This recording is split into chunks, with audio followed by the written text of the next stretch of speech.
Blok imtahanında tez-tez istifadə olunan sualın həllinə baxaq. Bu tipli suallarda ilk öncə köklü ifadəyə fikir vermək lazımdır. Çünki kökün altında olan ifadə hər hansı bir mötərizəli ifadənin kvadratıdır. İndi isə biz A və B ədədlərini tapmalıyıq.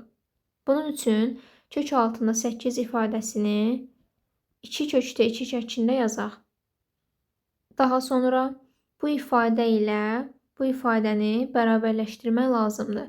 Yəni 2 kökdə 2 bərabərdir 2AB ədədinə. 2-lər ixtisar edir.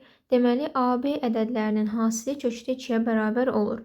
Və biz A və B-ni elə seçməliyik ki, onların kvadratları cəmi 3 ədədinə bərabər olsun. Bu, kökdə 2 və 1 ədədləridir. İndi isə fərqin kvadratı şəklində yazaq. Kök altında kökdə 2 çıx 1-in kvadratı çıxılsın kökdə 2 bərabərdir. Kök ilə kvadrat gedir, yerdə qalır modulda kökdə 2 çıxılsın 1 çıxılsın kök altında 2. Modulun içərisindəki ifadənin qiyməti müsbətdir, deməli heç bir dəyişiklik aparmırıq.